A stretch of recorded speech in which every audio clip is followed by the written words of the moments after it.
4 wins away from back-to-back World Series titles. The hate is loud, but the results, they're even louder as the Dodgers have fully stepped into their villain era.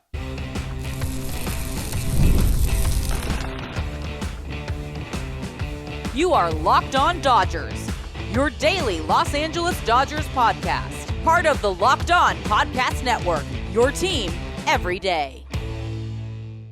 It's time for Locked On Dodgers, part of the Locked On Podcast Network, your team every day.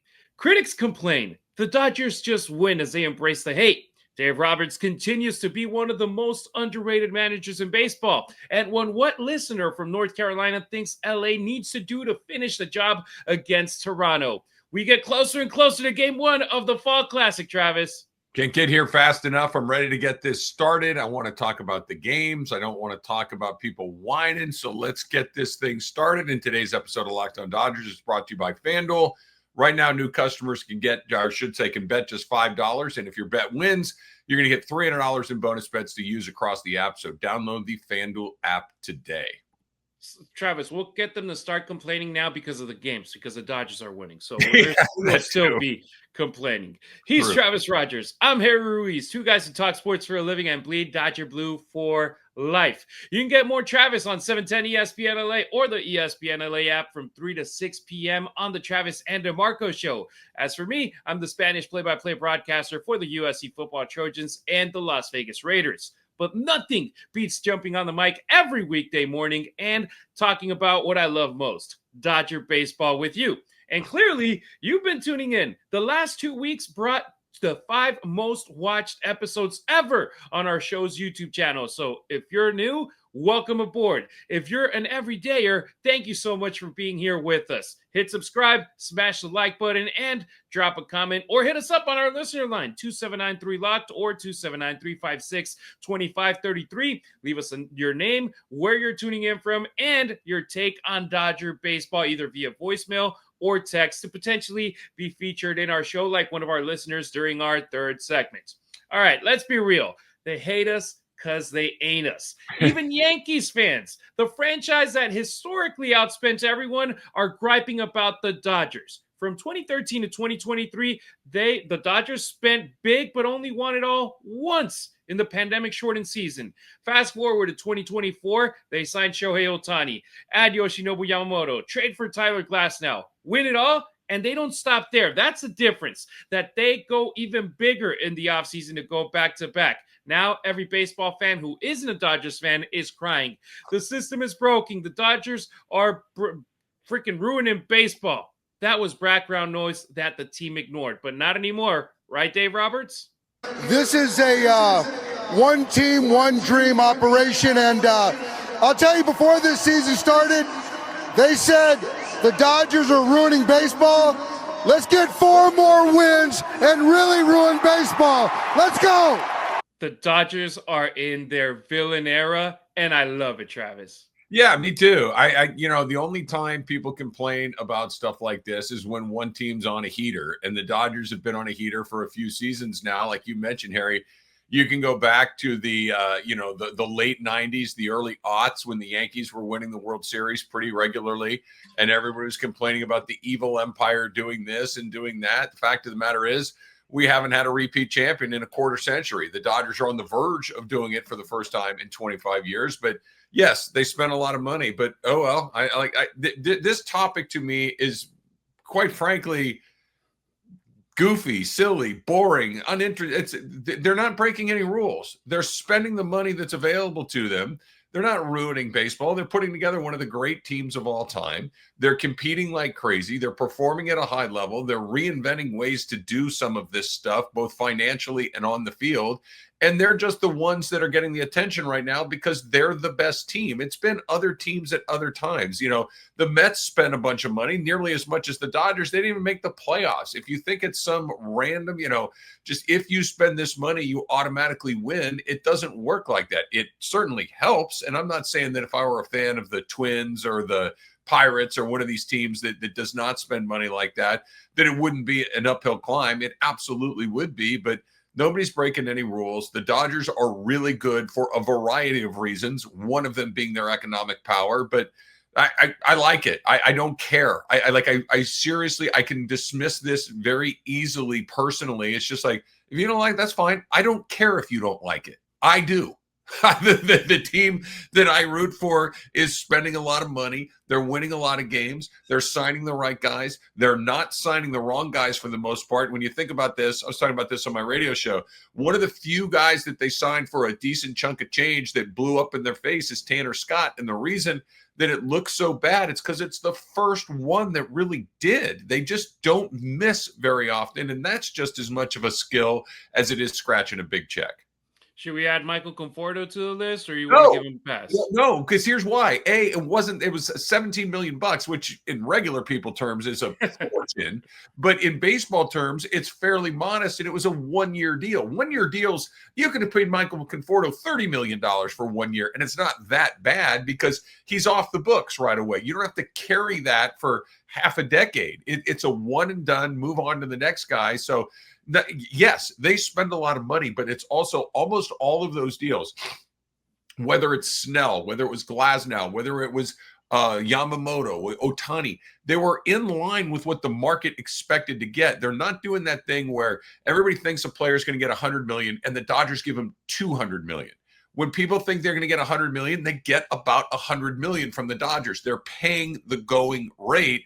And players are choosing the Dodgers because they know they got a chance to win. They know they got a chance to go to the playoffs. They know they got a chance to win a World Series. So if they don't like it, oh, well. And look, Yamamoto's contract already paid off with winning the World Series last year. He was the ace of that pitching staff when they didn't have any starting pitching.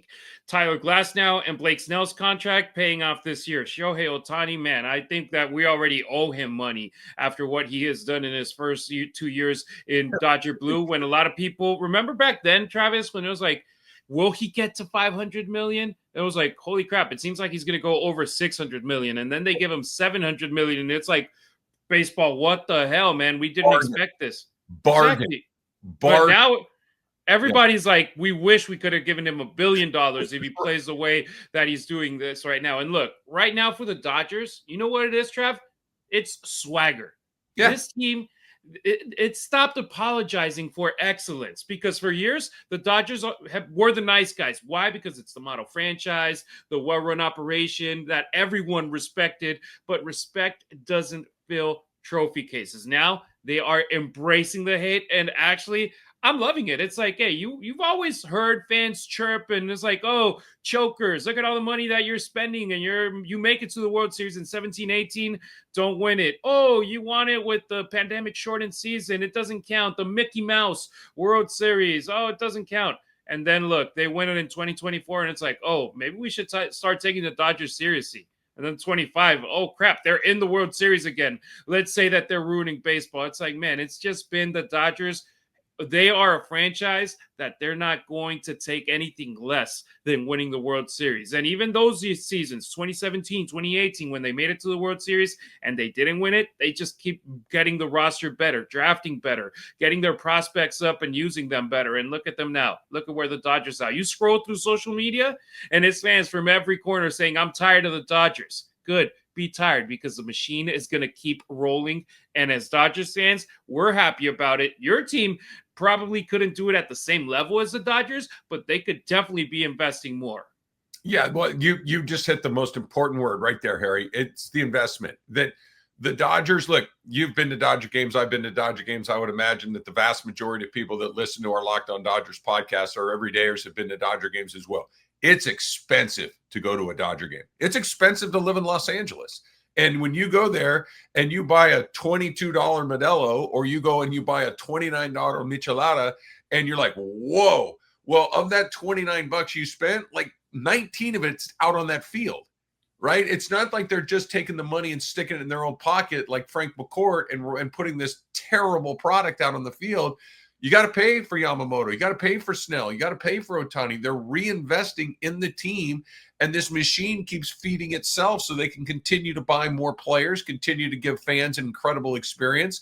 You know, I've been going to Dodger games for 45, 50 years, and the experience at Dodger Stadium is as good as it's ever been, right? The ballpark still has that incredible classic feel to it, but when you move around it, it's a totally different experience. It's just it's better, it's easier. Everything about it is just absolutely first class, and that's because they take a lot of that money and they put it right back on the field. They put it right back into the ballpark. It is an incredibly well-run operation.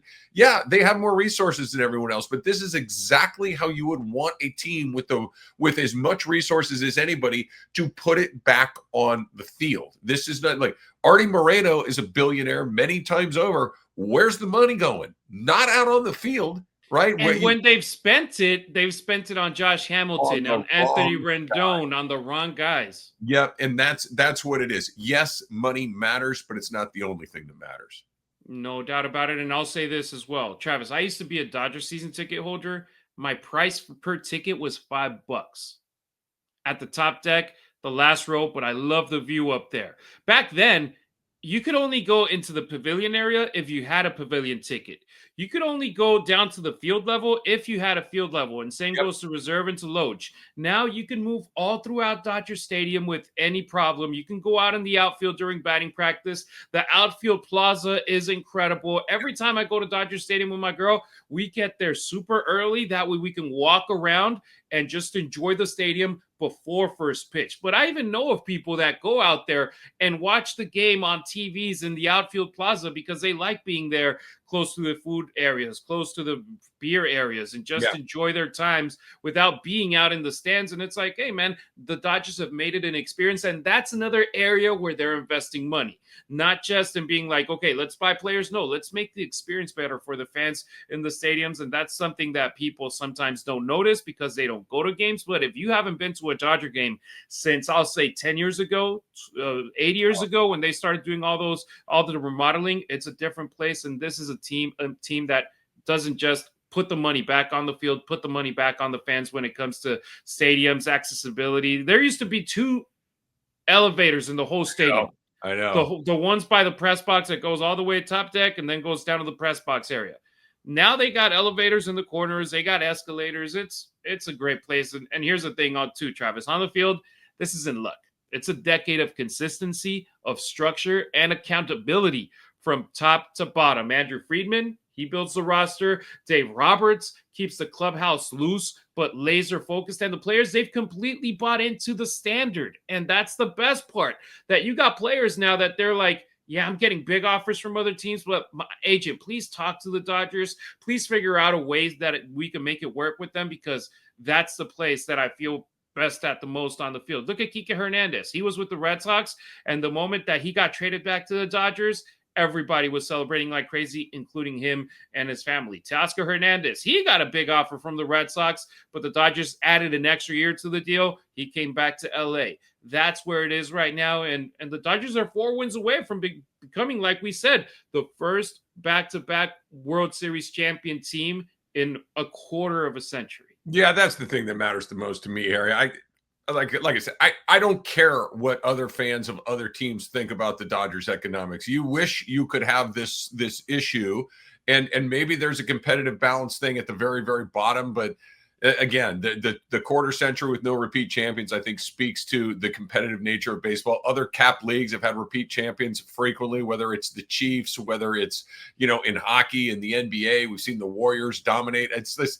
It's a silly argument, quite frankly. It's an argument that I have very little interest in. I'm interested in what's going on out on the field. I'm interested in what's going to take place on Friday night in Toronto, and I'm interested in the Dodgers getting a chance to win a World Series for the second year in a row.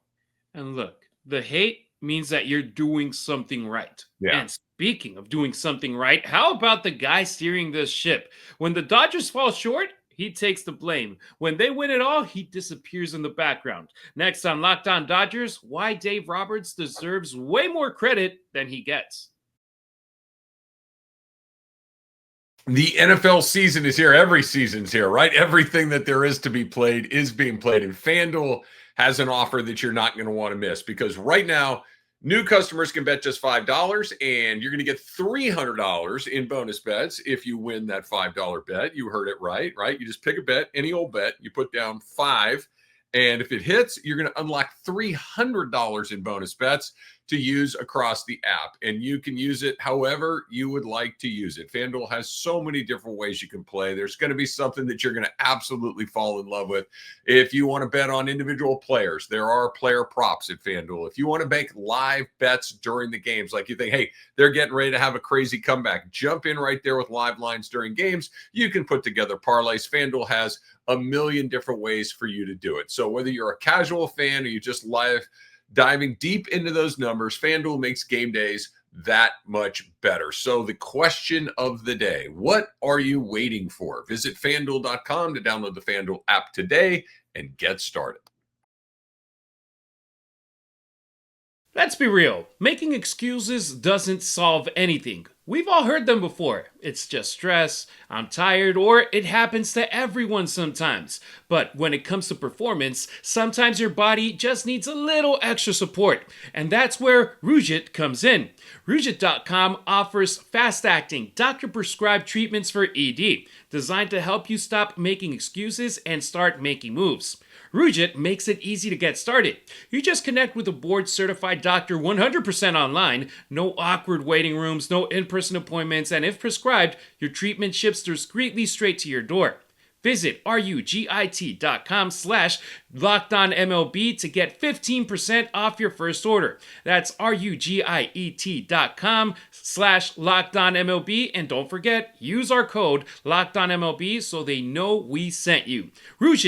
Stop making excuses and start making moves.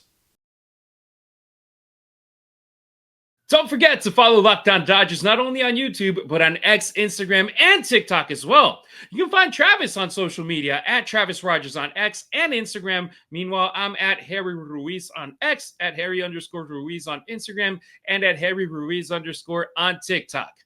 10 years ago, November 2015, Dave Roberts became the Dodgers manager. And since then, he hasn't missed the playoffs once. 9 division titles in 10 seasons, 5 trips to the World Series, 2 championships, and counting. And yet, the conversation around him always seems to start with what he isn't. He isn't a tactician, whatever, this, and that. He's a puppet for the front office. Stop it.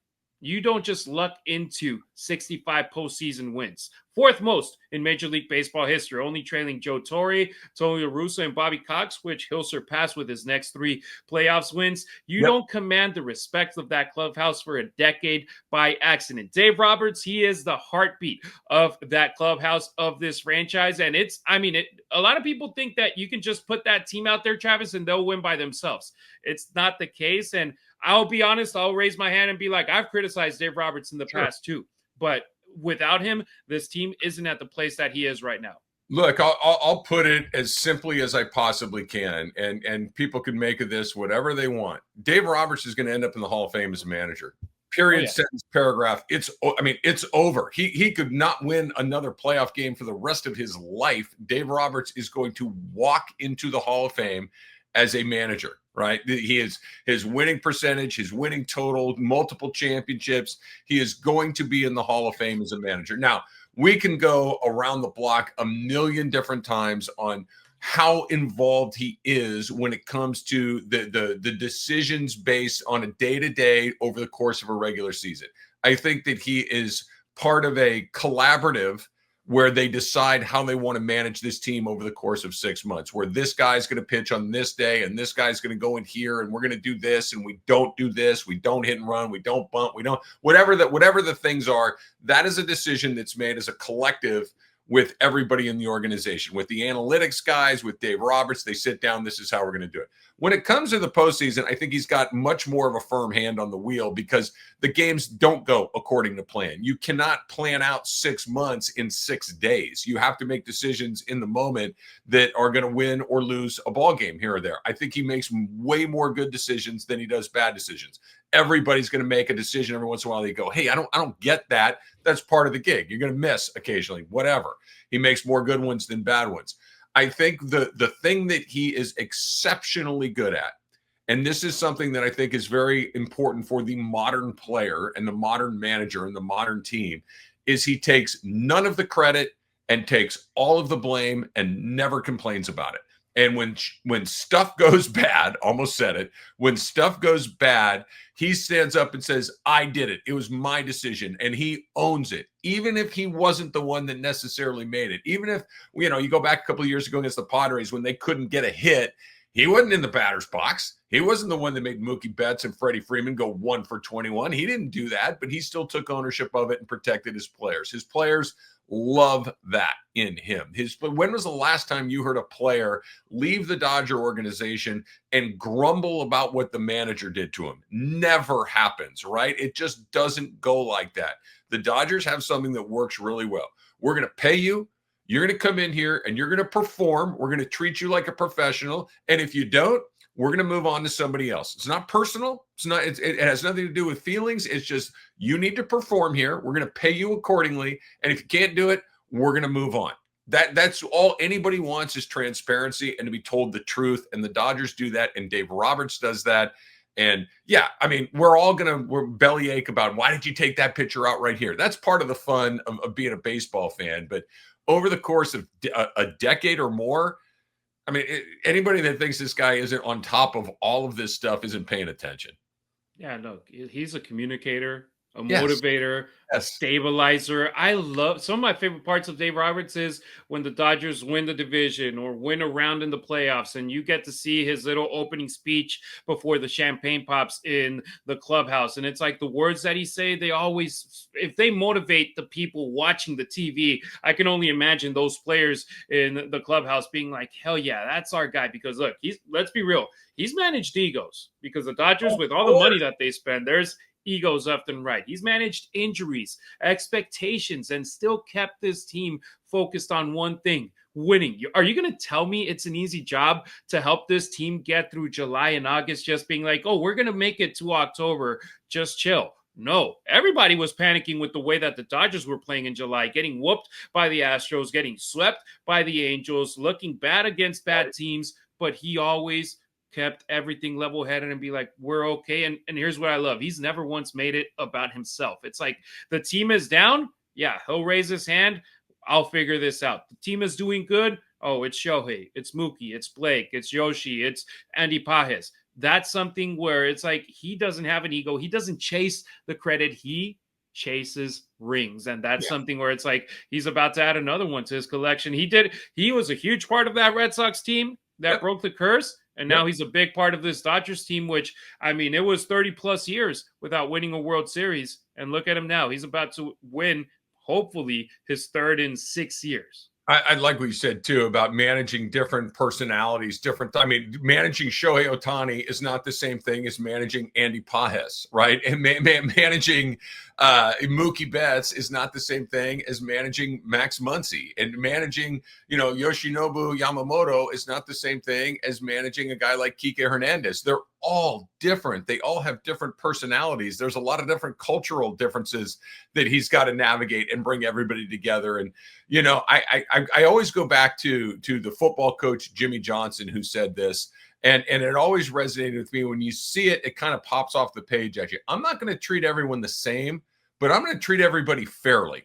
And I think that's what everybody's looking for. You can't treat, Ohtani the way you treat Jack Dreyer. It doesn't work. They're different, talents. They're different in different places. They mean different things to the organization, but you need to treat them both fairly. And I think that's what you see with Dave Roberts, who's got, it just works. I think one of the great things is when players leave, it's pretty quiet. There's not a lot of belly aching. And you look around the rest of baseball, look at what's going on. And it's not necessarily a manager thing, but you look at, I'll use the Angels as an example where, Kikuchi saying they couldn't even get the air conditioning fixed. It's like the Dodgers just have all of these things buttoned up to a point where here you go. Here's everything you need. Here's the money you need. Here's the resources you need. Here's the ballpark you need. Here are the teammates you need. Here's the medical staff you need. Here's the development you need. Now go win baseball games. Players love that, right? And Dave is a huge part of it. And look, Bob Melvin, Mike Schilt, they're excellent managers. Sure. Well, look at what has happened with them recently over in San Diego and in San Francisco. They're gone. Now they're bringing in new managers out there. And the Dodgers, I was looking at the date. I was like, man, November 2015 looks like forever ago when Dave Roberts came in and replaced Don Mattingly, Donnie Baseball, which, by the way, is the bench coach for the Toronto Blue Jays. So that's another great storyline right there. Donnie, he was getting teams that were getting a lot of money invested in it. He couldn't get it done. Dave Roberts, it took him a while, but he got the team to the World Series in his second season with leading the team, the third season leading the team, and then he finally won it all in 2020. And now he's just this guy where he isn't just managing a dynasty, Travis. He's cementing his Hall of Fame legacy, like you said. He's going. I mean, it's happening. The Dave Roberts haters are going to have to deal with seeing him stand up there at Cooperstown and give a great speech and talk about what it meant to him, because that's going to happen, full stop. No doubt about it. And now, coming up on Locked On Dodgers, we're going to go to our listener line where a caller wants the boys in blue to quit watching and start raking. And you know what? He might be right.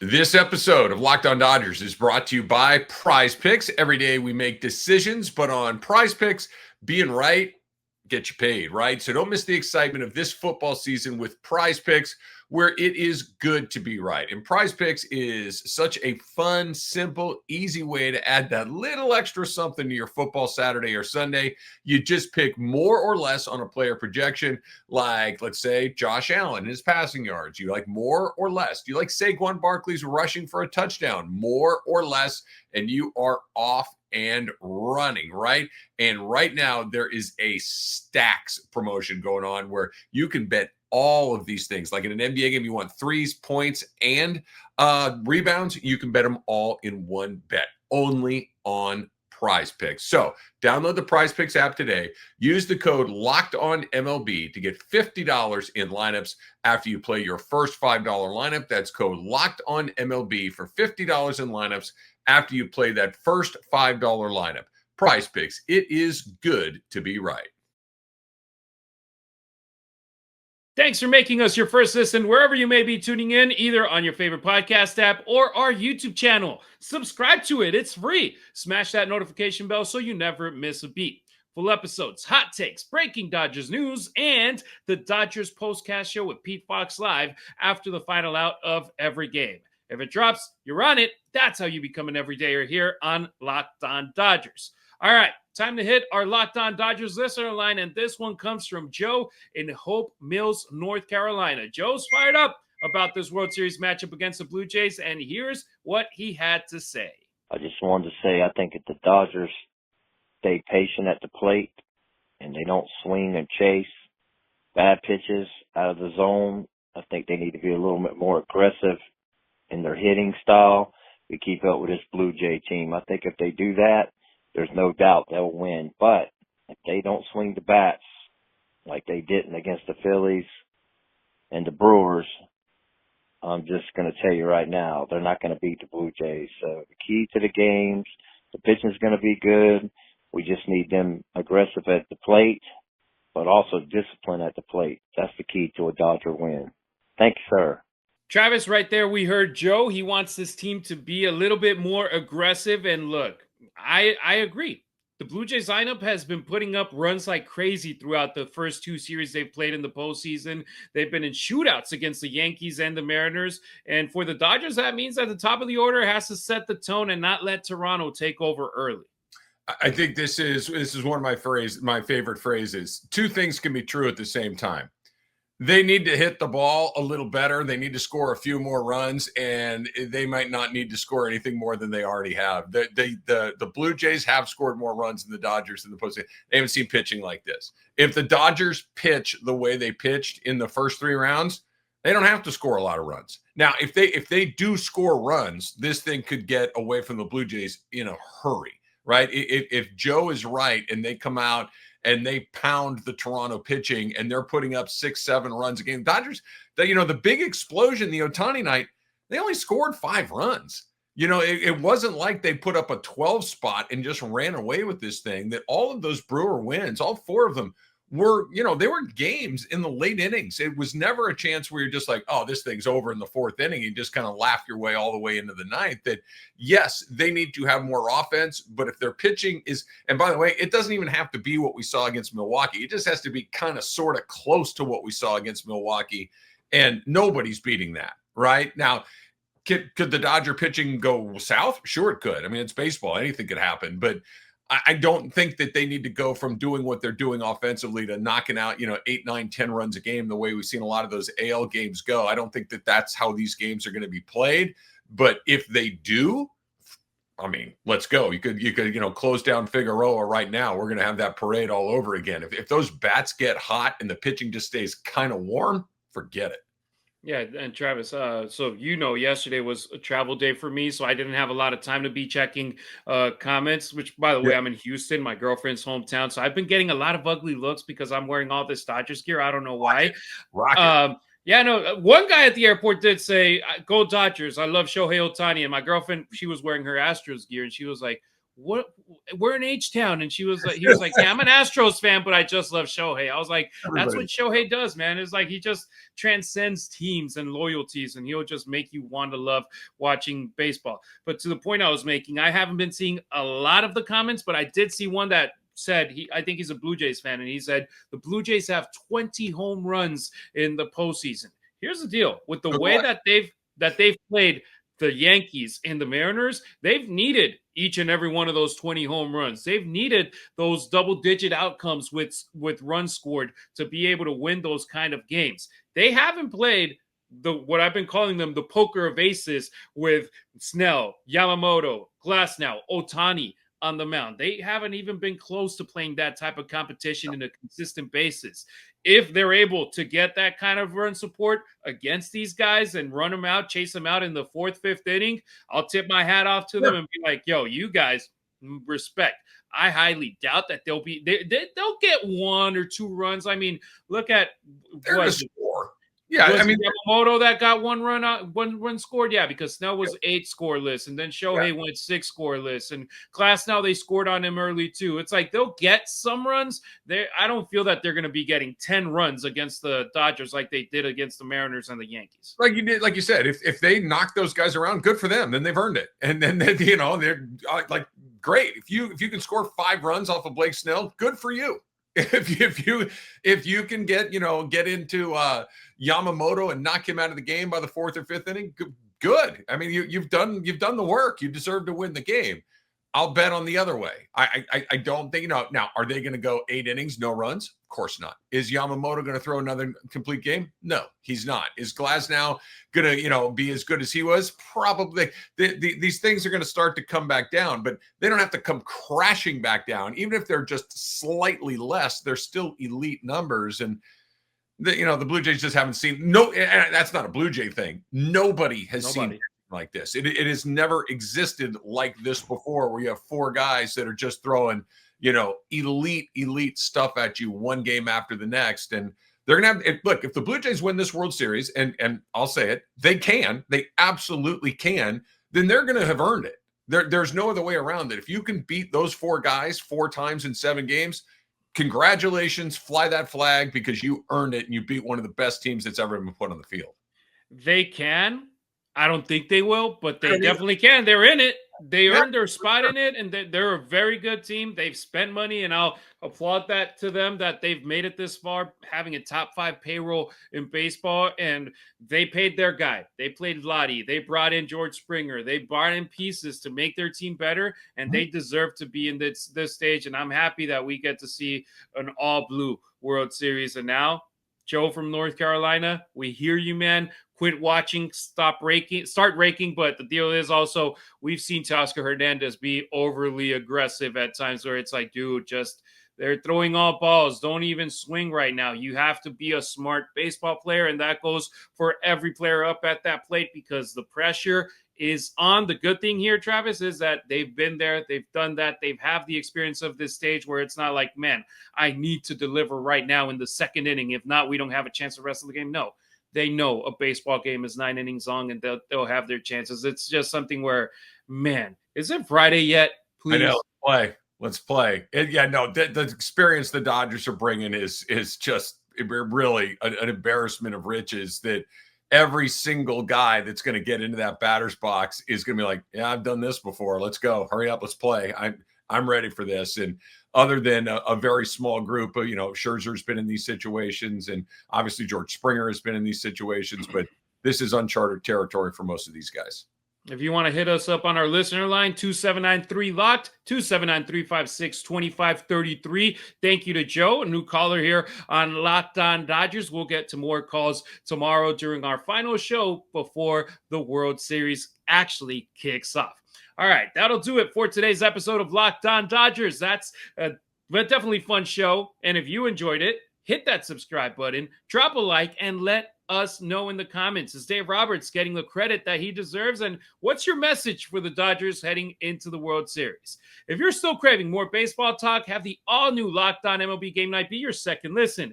Every game, every night, until a World Series champion is crowned. Get local analysis on a national scale. Find it on Locked On MLB on YouTube or wherever you get your podcasts. We'll be back tomorrow breaking down Game 1 and 2 starters and key matchups that folks can't miss it, Travis. No chance. Be here. Be here. That's why I got to be an everydayer. We do it every day.